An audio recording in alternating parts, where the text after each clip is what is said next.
Замена масла в Lexus GS 300. Замена масла.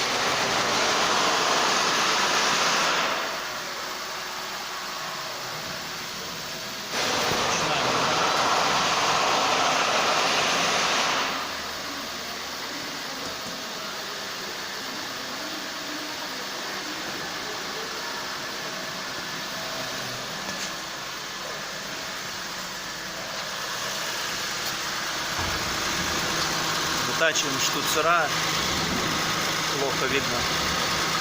И подключаемся к коробке.